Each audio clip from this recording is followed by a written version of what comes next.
नमस्कार दोस्तों। आज हम बात करेंगे एक ऐसी किताब की जो हमारे जीवन को बदलने की शक्ति रखती है।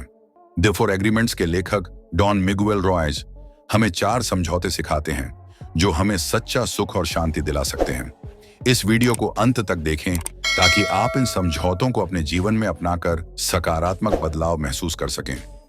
डॉन मिगेल रुइस की द फोर एग्रीमेंट्स एक ऐसी किताब है जो हमें खुद को और हमारे आसपास की दुनिया को देखने के तरीके को बदल सकती है। इसमें वह जादुई स्वतंत्रता बनाने की क्षमता है जो हम सभी चाहते हैं। इन 4 समझौतों को जानें जिनके साथ हमें शांति बनाए रखने और अपने जीवन में उच्चतम स्तर प्राप्त करने की आवश्यकता है। एक बार की बात है, जैक नाम का एक आदमी था। जैक के पास वह सब कुछ था जिसका उसने कभी सपना देखा था। एक उच्च वेतन नौकरी, एक सुंदर घर और एक प्यारा परिवार। हालांकि अपनी दिखने वाली परफेक्ट जिंदगी के बावजूद जैक ने खालीपन और असंतोष, डिससैटिस्फैक्शन को महसूस किया। एक दिन जैक ने अपने व्यस्त कार्यक्रम, बिजी स्केड्यूल से छुट्टी लेने का फैसला किया और एक रिमोट पहाड़ी की यात्रा की। वहां उनकी मुलाकात एक बूढ़े साधु मंक से हुई जो व्यक्तिगत आजादी, फ्रीडम और आध्यात्मिक विकास, स्पिरिचुअल ग्रोथ की जिंदगी जीते थे। साधु के शांतिपूर्ण व्यवहार, बिहेवियर और बुद्धिमान शब्दों से प्रभावित इम्प्रेस होकर जैक ने वहां रहने और उनसे सीखने का फैसला किया। अगले कुछ हफ्तों के दौरान जैक ने सीखा कि व्यक्तिगत आजादी और आध्यात्मिक विकास का मतलब ज्यादा पैसे कमाना या ज्यादा सफलता हासिल करने के बारे में नहीं था। यह बाहरी चीजों से लगाव, अटैचमेंट को दूर करने और ध्यान, मेडिटेशन, आत्म प्रतिबिंब, सेल्फ रिफ्लेक्शन और करुणा, कंपैशन के माध्यम से आंतरिक शांति को पाने के बारे में था। जैसे ही जैक ने अपनी रोज की जिंदगी में इन शिक्षणों, टीचिंग्स को अभ्यास, प्रैक्टिस करना शुरू किया, उन्होंने अपने पर्सपेक्टिव में गहरा बदलाव देखा। उन्हें अब और ज्यादा के लिए लगातार मेहनत करने और दूसरों से अपनी तुलना, कंपैरिजन करने की जरूरत महसूस नहीं हुई। इसके बजाय उन्होंने जीवन के सरल क्षणों, सिंपल मोमेंट्स में आनंद लिया, जैसे कि सनसेट देखना या अपने परिवार के साथ वक्त बिताना। इसके अलावा उन्होंने महसूस किया कि सच्ची आजादी अंदर से आती है, बाहरी स्थितियों, सिचुएशंस से नहीं। कुछ सालों बाद जैक अपनी व्यस्त जिंदगी में लौट आए, लेकिन स्पष्टता, क्लैरिटी और संतोष की एक नई भावना के साथ। उसने सीखी हुई शिक्षणों को अभ्यास करना जारी रखा और उनकी जिंदगी इनर स्टेट का प्रतिबिंब, रिफ्लेक्शन बन गई, जो कि खुशी, प्यार और मीनिंग कनेक्शन से भरी थी। अंत में जैक ने महसूस किया कि सबसे बड़ा उपहार, गिफ्ट जो हम खुद को दे सकते हैं, वह है व्यक्तिगत आजादी और आध्यात्मिक विकास का उपहार।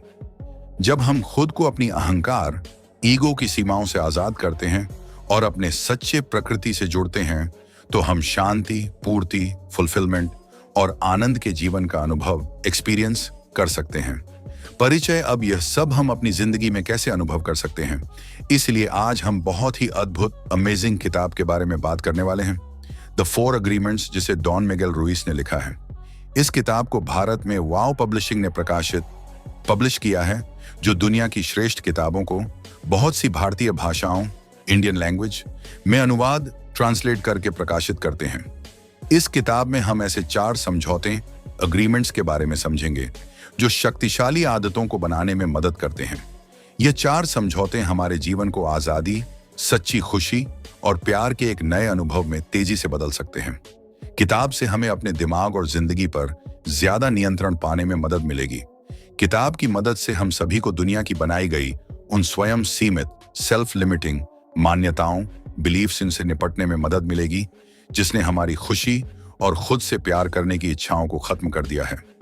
इस किताब को 1997 में प्रकाशित किया गया और इसकी सिर्फ अमेरिका में 90 लाख से ज्यादा कॉपीज बिक चुकी हैं। दुनिया भर में 46 भाषाओं में इसका अनुवाद किया गया है। 2001 में ओपरा विनफ्री शो में और फिर 2013 में टीवी शो पर दिखाए जाने के बाद इस किताब को लोकप्रियता, पॉपुलैरिटी मिली। इस किताब ने बहुत से लोगों को प्रेरित, इंस्पायर्ड किया है, जिनमें बहुत से जाने माने लेखक भी शामिल हैं। किताब को अच्छे से समझने के लिए हम इस किताब को 9 अध्यायों में डिस्कस करने जा रहे हैं। तो चलिए फायर शुरू करते हैं। अध्याय 1, टॉलटेक क्या है? हजारों साल पहले टॉलटेक को पूरे सदर्न मेक्सिको में औरतों और पुरुषों के ज्ञान का केंद्र के रूप में जाना जाता था। टॉलटेक संस्कृति कल्चर 10वीं और 12वीं शताब्दी सेंचुरी के बीच पुराने समय के मेक्सिको में विकसित हुआ था। उन्होंने 1000 तरह की अलग अलग आवाजों की अराजकता एनर्की का बयान करने के लिए टॉलटेक शब्द का इस्तेमाल किया था, जिससे वो सभी एक साथ दिमाग में बात करने की कोशिश करते थे। एंथ्रोपोलॉजिस्ट ने टॉलटेक को एक राष्ट्र या एक जाति के रूप में बताया है, लेकिन वास्तव एक्चुअल में टॉलटेक वह वैज्ञानिक और कलाकार थे जिन्होंने पुराने समय के लोगों के आध्यात्मिक ज्ञानों और अभ्यासों का पता लगाने और उनको बचाने के लिए एक संस्कृति बनाया था। उन्हें मास्टर कहा गया था। वे एक साथ मेक्सिको शहर के बाहर पिरामिड्स के पुराने शहर टियोटिहुआकान, जिसे उस जगह की तरह जाना जाता है जहां इंसान भगवान बनते हैं, यहां छात्रों के रूप में आए थे। टॉलटेक बनने के लिए 3 कौशलों स्किल्स का होना जरूरी होता है। पहली, अपनी अवेयरनेस यानी कि जागरूकता पर नियंत्रण होना, मतलब आपको अपनी सभी संभावनाओं पॉसिबिलिटीज के साथ जागरूक होना होता है कि आप वास्तविक में कौन हैं। दूसरा, बदलाव को काबू ओवरकम कर पाना, मतलब हमें कैसे बदलना है, कैसे प्रभुत्व डोमिनेशन से आजाद होना है। तीसरा, इरादे इंटेंशन पर नियंत्रण रखना। टॉलटेक के परिप्रेक्ष्य पर्सपेक्टिव से इरादे का मतलब जीवन के उस हिस्से से है जो हमें ऊर्जा देता है। जब हम अपनी सारी ऊर्जा को इस्तेमाल करना सीख जाते हैं तो हम भगवान की ताकत को महसूस कर सकते हैं। इरादा बिना किसी शर्त के जिंदगी जीना है। इरादे पर नियंत्रण को इसलिए मास्टरी ऑफ लव भी कहा जाता है। 4 समझौते अग्रीमेंट्स हमें अपनी जिंदगी में बेहतर और अच्छे बदलाव लाने में मदद करते हैं, और टॉलटेक की मास्टरी करने वाले लोग पृथ्वी पर ही स्वर्ग बनाते हैं, जिससे ग्रह प्लेनेट को स्वर्ग बनाने का सपना आपके खुद के सपने में बदल जाता है और आप बिना किसी डर के उस सपने को पूरा करने की कोशिश करते हैं। आप अपने डर के समझौतों को बदलकर अपनी जिंदगी में बेहतर बदलाव ला सकते हैं। इसके साथ ही आप अपने खुद के दिमाग को अपने तरीके से रिप्रोग्राम कर सकते हैं। अध्याय 2, ग्रह प्लैनेट का सपना क्या है? हम सभी लोग सपने देखने की क्षमता के साथ पैदा हुए हैं और हमारे सामने रहने वाले इंसान हमें सिखाते हैं कि ग्रह के सपने कैसे देखे जाते हैं। ग्रह के सपने में इतने नियम होते हैं कि जब एक नया इंसान पैदा होता है तो उस बच्चे का ध्यान उन नियमों की तरफ आकर्षित होता है और बच्चा उन्हें अपनाना शुरू कर देता है। समाज हमें ग्रह का सपना देखना सिखाने के लिए हमारे माँ पापा, स्कूल और धर्म का इस्तेमाल करती है, जिसके साथ ही समाज हमें जिंदा रहने के लिए कुछ चीजें सिखाता है, जिसमें से एक ध्यान मेडिटेशन भी है। ध्यान वह क्षमता होती है जिसमें हमें सिर्फ उस पर ध्यान लगाना होता है जिसे हम देखना चाहते हैं। हम एक साथ लाखों चीजों को देख सकते हैं, लेकिन अपने ध्यान का इस्तेमाल करके हम जो कुछ भी देखना चाहते हैं सिर्फ उसे अपने दिमाग में रख सकते हैं। हमारे आसपास के बड़े बूढ़ों ने हमारा ध्यान आकर्षित किया है और दोहराव रिपीटिशन के जरिए से हमारे दिमाग में समाज की सारी जानकारी डाली है। इस तरह हमने वह सब कुछ सीखा है जो हम अब जानते हैं और जिसका इस्तेमाल हम अपनी जिंदगी को जीने के लिए करते हैं। ग्रह का सपना हमारा ध्यान आकर्षित करता है और हमें सिखाता है कि हम किस चीज पर भरोसा कर सकते हैं। आइए इसकी शुरुआत हम उस भाषा से करते हैं जो हम बातचीत के लिए इस्तेमाल करते हैं। भाषा अपनी बात दूसरों को समझाने का एक तरीका है। हर भाषा का हर एक पत्र लेटर एक समझौता होता है। हम इसे एक किताब में एक पृष्ठ पेज कहते हैं, मतलब शब्दों पृष्ठों का एक समझौता है जिसे हम समझते हैं। एक बार जब हम पृष्ठ पर लिखे शब्दों को समझ लेते हैं तो आप अपना ध्यान उस बात को दूसरों को समझाने के लिए लगा सकते हैं। जब हम बच्चे थे तो हमारे आसपास के लोगों ने हमारी मान्यताएं बिलीफ सिस्टम बनाई थी, क्योंकि बच्चों के रूप में हमारे पास अपनी मान्यताओं को चुनने का विकल्प नहीं होता है, लेकिन हम उन सभी जानकारी या बातों को मान सकते थे जो हमें बाकी लोगों के जरिए बताई गई थी। जानकारी इकट्ठा करने का अकेला तरीका सहमत होना होता है। ग्रह का सपना आपका ध्यान खींच सकता है, लेकिन अगर आप सहमत नहीं होते हैं तो आप उस जानकारी को नहीं अपनाते हैं जो आपको समाज देती है। जैसे ही हम सहमत होते हैं और उस बात पर भरोसा करने लगते हैं जो आपको समाज बताता है, तो यह आपकी सच्ची मान्यता बन जाती है। इसलिए सही मायने में भरोसा करना बिना किसी शर्त के भरोसा करना होता है। अध्याय 3, इंसानों का डोमेस्टिकेशन, ग्रह के सपने को अपनाकर हम सभी एक तरह से इंसानी पालतू जानवर, पेट्स बनने लगते हैं, क्योंकि हम वही चीजें समझते हैं जो हमें समाज सिखाती हैं और उनके बताए गए तरीकों से सारे काम करते हैं, जिससे हमारी जिंदगी पर नियंत्रण नहीं रहता, क्योंकि हमें शुरू से ही लोगों की बातें सुनना और उनके अनुसार अकॉर्डिंग काम करना सिखाया जाता है। जब हम बच्चे होते हैं तो सबसे पहले हमें शुरुआती चीजों के नाम सिखाए जाते हैं, जैसे बोतल, दूध या पकड़ना। और जैसे जैसे हम बड़े होते जाते हैं तब हमें टीवी या आसपास के लोगों से सिखाया जाता है कि हमें कैसे जीना है और किस तरह का व्यवहार अपनाना है। सीधे शब्दों में कहे तो ग्रह का सपना हमें इंसान बनना सिखाता है। हम एक तरह से खुद के ही पालतू जानवर बनते जाते हैं, क्योंकि हम उन सभी चीजों को खुद अपनाने लगते हैं जिसमें हमारी मान्यताएं उपयोगी होती हैं। यह कानून की एक किताब की तरह है जो हमारे दिमाग पर राज करती है। मतलब बिना कोई सवाल किए हम उन सभी चीजों पर भरोसा कर लेते हैं जो हमें बचपन से बताई गई होती हैं। हम अपने सारे फैसले उन बताई गई बातों को सोचकर और ध्यान में रखकर ही करते हैं, भले ही उस फैसले से हमारा मन सहमत ना होता हो। यहाँ तक कि नैतिक नियम, मॉरल रूल्स को भी हमारे दिमाग में एक आदेश, ऑर्डर में बैठाया जाता है। एक एक करके ये सभी समझौते हमारे दिमाग में आते रहते हैं और ये समझौते हमारे सपने पर राज करने लगते हैं। जिस तरह सरकार के पास नियमों की एक किताब है जो ग्रह के सपने को नियंत्रण करती है, उसी तरह हमारी मान्यताएं, बिलीफ, कानून की किताब है जो हमारे व्यक्तिगत सपने को नियंत्रित करता है। ये सारे नियम हमारे दिमाग में मौजूद होते हैं, हम उन पर भरोसा करते हैं और हमारे अंदर का न्यायाधीश, जज, इन नियमों के अनुसार ही काम करता है। और यही वजह है कि फैसले ग्रह के बनाए गए नियमों से लिए जाते हैं और सजा हमें भुगतनी पड़ती है। मानवता का सच्चा मतलब सच, न्याय और सुंदरता की तलाश करने में होता है। हम सच को ढूंढ रहे हैं क्योंकि हम सिर्फ उस झूठ पर भरोसा करते हैं जो हमने अपने दिमाग में इकट्ठा किए हैं। हम न्याय की तलाश में हैं क्योंकि हमारे पास जो मान्यताएं हैं उससे न्याय नहीं मिलता है। हम सुंदरता की तलाश करते हैं क्योंकि इससे कोई फर्क नहीं पड़ता कि कोई इंसान कितना ज्यादा सुंदर है, जब तक हम नहीं मानते हैं कि उस इंसान में सुंदरता है। हम मानवता की तलाश बाहरी दुनिया में करते हैं, जबकि सब कुछ पहले से ही हमारे अंदर होता है। ढूंढने से हमें आसानी से सच दिखाई नहीं देता है, क्योंकि हम जिस तरफ भी देखते हैं वहां सिर्फ सच दिखाई देता है। लेकिन जिन समझौते और भरोसे को हमने अपने दिमाग में इकट्ठा किया हुआ है, इन समझौते के सच को समझने के लिए हमारे पास सही समझ नहीं है। और यही वजह है कि हम इस समाज में रहने वाले इंसानों के पालतू जानवर बने हुए हैं। अध्याय 4, मिटोटे, इंसान के मन का एक स्टेट। हमारा पूरा दिमाग एक कोहरे, फॉग की तरह है, जिसे टोल्टेक ने मिटोटे, MIH कहा है। हमारा मन एक सपने की तरह है जहां एक ही वक्त में 1000 लोग बात करते हैं और उनमें से कोई भी एक दूसरे को नहीं समझता है। यह हमारे मन का स्टेट है जो काफी बड़ा होता है। उस बड़े माइटोट से आप यह नहीं देख सकते कि आप वास्तव में क्या हैं। भारत में लोग मिटोट को वो माया कहते हैं जिसका मतलब उलझन, कंफ्यूजन होता है। आप अपने और दुनिया के बारे में जो कुछ भी मानते हैं वो सब कुछ आपके दिमाग में मौजूद है और इसी वजह से हम यह नहीं देख सकते कि हम वास्तव में कौन हैं और हम यह भी नहीं देख सकते कि हम आजाद नहीं हैं। हम सभी के दिमाग में एक बड़ा मिटोटे बहुत सारी अराजकता को पैदा करता है जो हमें हर चीज को गलत तरीके से देखने और गलत समझने की वजह देता है। हम वही देखते हैं जो हम देखना चाहते हैं और वही सुनते हैं जो हम सुनना चाहते हैं, और हम चीजों को वैसे नहीं समझते जैसे वह असलियत में होती हैं।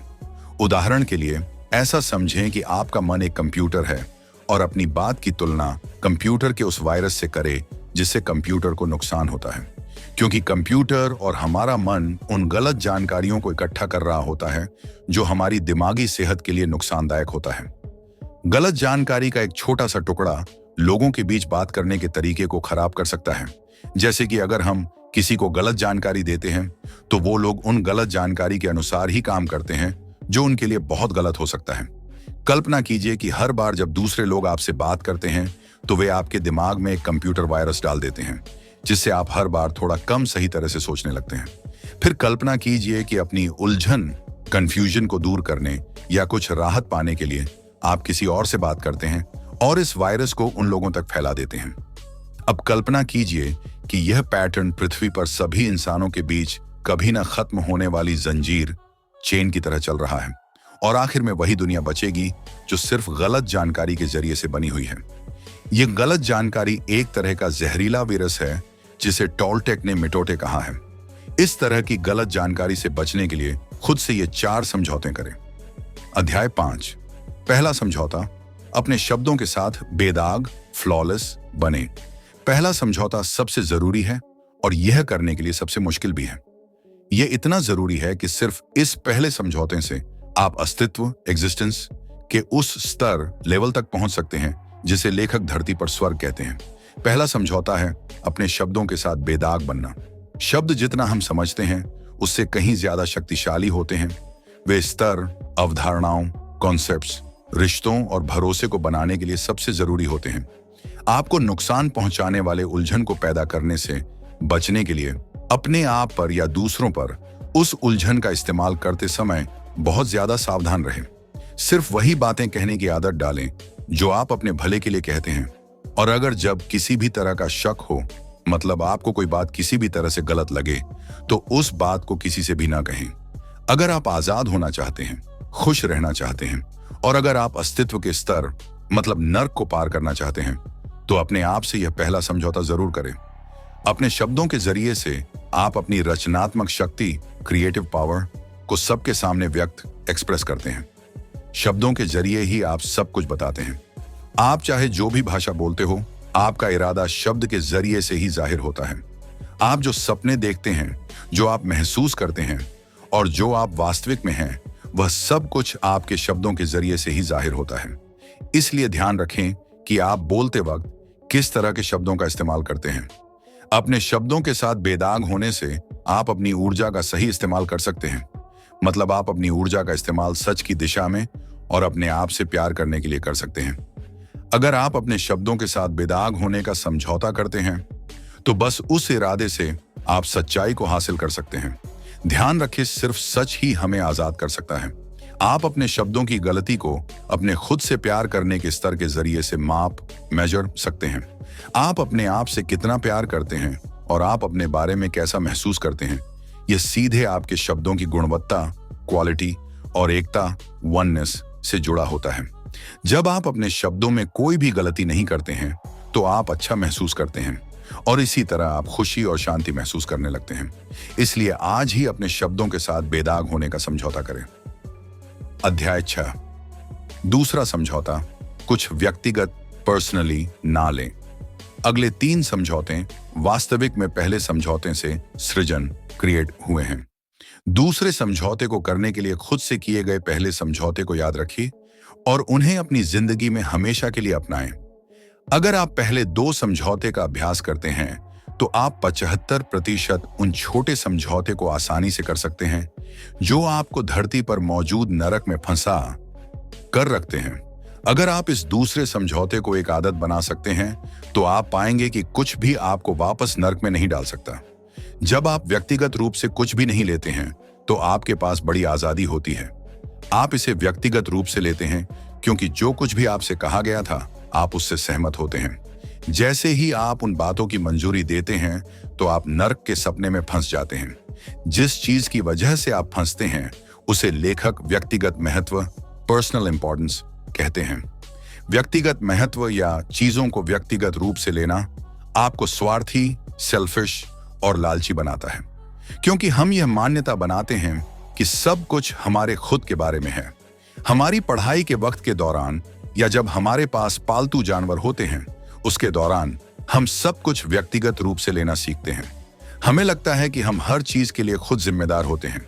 आप जो कुछ भी सोचते हैं, जो कुछ भी आप महसूस करते हैं, यह सिर्फ आपकी समस्या होती है। इससे किसी और का कोई मतलब नहीं होता है। यह वह तरीका है जिससे आप दुनिया को देखते हैं। यहां कुछ भी व्यक्तिगत नहीं है, क्योंकि आप अपने साथ ठीक से व्यवहार बिहेव कर रहे होते हैं, किसी और के साथ नहीं। दूसरों की मान्यताएं उनके अनुसार होती हैं, इसलिए वे आपके बारे में जो कुछ भी सोचते हैं, वह वास्तव में उनके बारे में ही होता है। क्योंकि हम सभी लोगों को वैसे ही पहचानते हैं जैसी हमारी समझने की ताकत होती है। अगर आप बिना किसी डर के जीते हैं और अगर आप किसी से भी प्यार करते हैं, तो इनमें से किसी भी अनुभूति, फीलिंग के लिए आपकी जिंदगी में कोई जगह नहीं है। अगर आप इनमें से किसी भी अनुभूति को महसूस नहीं करते हैं तो यह बहुत ज्यादा संभव है कि आप अच्छा महसूस करेंगे। जब आप अच्छा महसूस करते हैं तो आपके आसपास सब कुछ अच्छा होता है। जब आपके आसपास सब कुछ अच्छा होता है तो सब कुछ आपको खुश करता है। आप अपने आसपास की हर चीज से प्यार कर रहे हैं क्योंकि आप खुद से प्यार कर रहे हैं। आप जैसे हैं वैसे ही आपको रहना पसंद है और आप अपने आप से संतुष्ट, सैटिस्फाइड होते हैं क्योंकि आप अपनी जिंदगी से खुश रहने लगते हैं। इसीलिए आपको खुशी का समझौता खुद ही करना होगा। आपको व्यक्तिगत रूप से कुछ भी नहीं लेना चाहिए क्योंकि चीजों को व्यक्तिगत रूप से लेने से आप अपने आप से प्यार करना कम कर देते हैं। हम सभी लोग अलग अलग स्तरों पर अलग अलग तरह के दुखों का सामना करते हैं और हम इन दुखों को बनाए रखने के लिए एक दूसरे का सहारा, सपोर्ट लेते हैं। इंसान एक दूसरे को मदद करने के लिए हमेशा तैयार रहते हैं जब वो दर्द में होते हैं। आप दूसरों के कामों के लिए कभी भी जिम्मेदार नहीं होते हैं, आप सिर्फ खुद के लिए जिम्मेदार हैं। जब आप वास्तव में इसे समझते हैं और चीजों को व्यक्तिगत रूप से लेने से मना करने लगते हैं तो आप शायद ही दूसरों की बातों, टिप्पणी, कमेंट्स और कामों से परेशान हो सकते हैं। इसलिए व्यक्तिगत रूप से कुछ भी ना लेने का अभ्यास शुरू कर दें। अध्याय 7, तीसरा समझौता, मान्यताएं, असम्पशंस ना बनाएं। तीसरा समझौता मान्यता नहीं बनाने का है। हमें अपने अंदर हर चीज के बारे में मान्यता बनाने की आदत होती है। मान्यता बनाने में समस्या यह होती है कि हम उन मान्यता को सच मानते हैं, यहां तक कि हम उनको सच साबित करने के लिए कसम भी खा सकते हैं। हम अक्सर इस बारे में मान्यता बनाते हैं कि दूसरे क्या कर रहे हैं या फिर क्या सोच रहे हैं। हम इसे व्यक्तिगत रूप से लेते हैं, फिर हम उन्हें दोष देने लगते हैं और हम अपने शब्द के साथ भावनात्मक प्रतिक्रिया, इमोशनल रिएक्शन बनाते हैं। इसलिए जब भी हम अंदाजा लगाते हैं तब हम समस्या पूछ रहे होते हैं और अपनी मान्यता से उन्हें गलत समझते हैं। एक मान्यता बनाने की तुलना, कंपैरिजन में सवाल पूछें। यह हमेशा बेहतर तरीका होता है क्योंकि मान्यता हमें दुख लेने के लिए तैयार करती है। हमें बिना हकीकत जाने सपने देखने की आदत है। हम सचमुच अपनी कल्पनाओं, इमेजिनेशंस में चीजों का सपना देखते हैं क्योंकि हम कुछ नहीं समझते हैं। हम मतलब के बारे में एक मान्यता बनाते हैं और जब सच्चाई सामने आती है तो हमारे सपने टूट जाते हैं और हमें पता चलता है कि यह वह नहीं था जो हमने सोचा था। यह बहुत दिलचस्प बात है कि हमारा मन कैसे काम करता है। सुरक्षित महसूस करने के लिए हमें हर चीज को सही ठहराने, हर चीज को समझने और समझाने की जरूरत होती है। हमारे पास लाखों सवाल होते हैं जिनके जवाब हमें जानने की जरूरत है क्योंकि ऐसी बहुत सी चीजें होती हैं जिन्हें हमारा समझौते करने वाला दिमाग समझा नहीं सकता है। यह जरूरी नहीं है कि जवाब सही ही हो, लेकिन सिर्फ जवाब ही हमें सुरक्षित महसूस कराता है। इसलिए हम अक्सर अंदाजा लगाते हैं। हम यह मान्यता बनाते हैं कि हर कोई हमारी जिंदगी को वैसे ही देखता है जैसे कि हम अपनी जिंदगी को देखते हैं। हम यह मानते हैं कि जैसा हम सोचते हैं दूसरे लोग भी सच में वैसा ही सोचते हैं और जो कुछ भी हम महसूस करते हैं वैसा ही वह भी महसूस करते हैं। जिस तरह से हम जज करते हैं और जिस तरह से हम असद व्यवहार, मिसबिहेव करते हैं और उसका गलत इस्तेमाल करते हैं, दूसरे भी वैसा ही करते हैं। लेकिन यह सच नहीं है, बल्कि असली प्यार दूसरे लोगों को वैसे ही स्वीकार करना है जैसे वे असलियत में होते हैं। और यही इंसान की सबसे बड़ी मान्यता होती है। जिस दिन आप मान्यता बनाना बंद कर देते हैं उसके बाद आप भावनात्मक प्रतिक्रिया से आजाद होकर साफ और क्लियर तरह से बातचीत करना शुरू कर सकते हैं। मान्यता बनाने से आपके शब्द त्रुटिहीन, इम्पेकेबल हो जाते हैं, इसलिए मान्यता ना बनाएं। अध्याय 8, चौथा समझौता, हमेशा अपना श्रेष्ठ, बेस्ट दें। चौथा समझौता वह है जो बाकी 3 समझौते को गहरी आदत बनाने की मंजूरी, परमिशन देता है। चौथा समझौता पहले 3 के कार्य, एक्शन के बारे में है। हमेशा अपना बेहतरीन प्रस्तुत, प्रेजेंट करें। पहले 3 समझौते तभी काम करेंगे जब आप अपना बेहतरीन प्रस्तुत करेंगे। यह उम्मीद न करें कि आप अपने शब्द के साथ हमेशा बेदाग रह सकते हैं। आपकी हर रोज की आदतें बहुत मजबूत होती हैं और आपके दिमाग में मजबूती से टिकी हुई हैं, लेकिन आप बेहतर कर सकते हैं। इसलिए यह उम्मीद न करें कि आप व्यक्तिगत, पर्सनल रूप से कभी कुछ नहीं लेंगे, सिर्फ अपना सबसे अच्छा दें। यह उम्मीद न करें कि आप कभी भी दूसरी मान्यता नहीं बनाएंगे, लेकिन आप साफ तौर से अपना सबसे श्रेष्ठ, बेस्ट प्रस्तुत कर सकते हैं। इसके लिए किसी भी स्थिति में हमेशा अपना सबसे बेहतरीन दें, न बहुत ज्यादा और न ही बहुत कम। अगर आप हमेशा अपना सबसे श्रेष्ठ प्रस्तुत करते हैं तो किसी के पास भी आपको जज करने का कोई तरीका नहीं होता है। और अगर आप खुद को जज नहीं करते हैं तो आप किसी भी तरह से दोषी अनुभूति, दोष और स्वयं दंड, सेल्फ पनिशमेंट से बच सकते हैं। जब आप हमेशा अपना श्रेष्ठ करते हैं तो आप सही तरीके से काम करते हैं। अपना श्रेष्ठ करने का मतलब है काम करना, लेकिन सिर्फ इसलिए क्योंकि आप इसे पसंद करते हैं, इसीलिए नहीं क्योंकि आप किसी इनाम की उम्मीद कर रहे हैं। अगर आप बिना किसी इनाम की उम्मीद किए सिर्फ पूरा करने के लिए ही काम करते हैं तो आप अपने हर एक काम को करने की खुशी हासिल कर लेते हैं। इसके बाद इनाम तो आपके पास आएगा, लेकिन आप उस इनाम से जुड़े नहीं होंगे। अगर आप वो करते हैं जिसे आप करना पसंद करते हैं और अगर आप हमेशा अपना श्रेष्ठ करते हैं तो आप वास्तव में अपनी जिंदगी का मजा लेना शुरू कर सकते हैं। जब आप अपना श्रेष्ठ करते हैं तो आप खुद को स्वीकार करना सीख जाते हैं।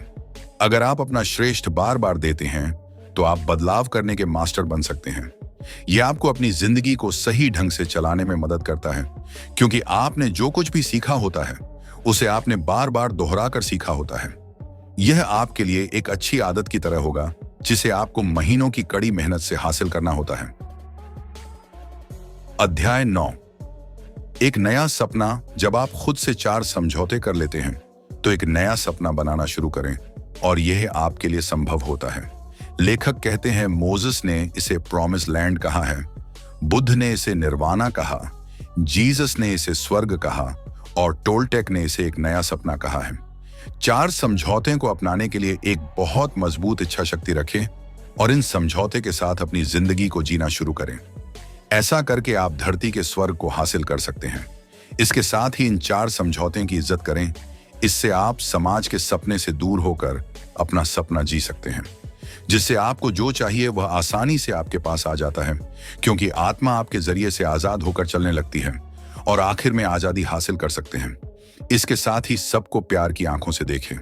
इससे आप अपने आसपास के सच्चे प्यार को महसूस कर सकते हैं और समय के साथ आपका मिटौटे हमेशा के लिए खत्म हो सकता है। यही इंसान सदियों से ढूंढ रहे हैं। असल में खुशी ही खोया हुआ स्वर्ग है और बस यही मानवता का भविष्य है, जो कि आपको इन 4 समझौते को करने से ही हासिल हो सकता है। इसलिए आज ही इन 4 समझौते को अपने आप से करें।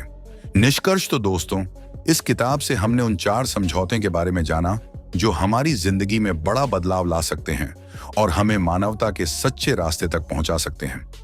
जब आप इन 4 समझौते को अपनी जिंदगी में शामिल कर लेंगे तो आप दुनिया की सभी झूठी बातों से दूर हो जाएंगे और सच्चाई के रास्ते को हासिल कर पाएंगे, जिससे आप खुशियों का नया सपना देख सकते हैं जो असलियत में आपके लिए स्वर्ग होगा। मुझे उम्मीद है आपने किताब को अच्छे से समझ लिया होगा और एक खुशहाल जीवन को पाने के लिए आप इन 4 समझौते को अपनी जिंदगी में लागू करेंगे। द 4 अग्रीमेंट्स किताब की समीक्षा डॉन मिगेल रुइज द्वारा। द 4 अग्रीमेंट्स व्यक्तिगत स्वतंत्रता और खुशी के लिए एक परिवर्तनकारी गाइड है। केवल 100 पेजों में रुइज द 4 अग्रीमेंट्स प्रस्तुत करते हैं जो हमारे अपने और हमारे आसपास की दुनिया को देखने के तरीके को बदल सकते हैं। ये अग्रीमेंट्स अर्थात अपने वर्ड्स के साथ त्रुटिहीन, इम्पेक्बल हों, व्यक्तिगत रूप से कुछ भी न लें, धारणाएं, assumptions न बनाएं और हमेशा अपना सर्वश्रेष्ठ करें, ऑथेंटिसिटी और आनंद का जीवन बनाने में प्रोफाउंड इंसाइट्स प्रदान करते हैं। रुइज का संक्षिप्त और डीप नॉलेज व्यक्तिगत विकास, सेल्फ मास्टरी और स्पिरिचुअल ज्ञान के लिए एक व्यावहारिक रोड मैप के रूप में कार्य करता है। आंतरिक शांति और मुक्ति चाहने वाले किसी भी व्यक्ति के लिए यह किताब अवश्य पढ़ी जानी चाहिए। तो दोस्तों, ये थे दी 4 एग्रीमेंट्स के 4 महत्वपूर्ण सिद्धांत। इन्हें अपनाकर हम जीवन में खुशहाली और सफलता पा सकते हैं। अगर आपको ये वीडियो पसंद आया हो तो लाइक और सब्सक्राइब करना न भूलें, ताकि हम और ऐसे ही जीवन बदलने वाले ज्ञान आपके साथ साझा कर सकें। और आपसे फिर मिलेंगे एक नई सीख के साथ। धन्यवाद।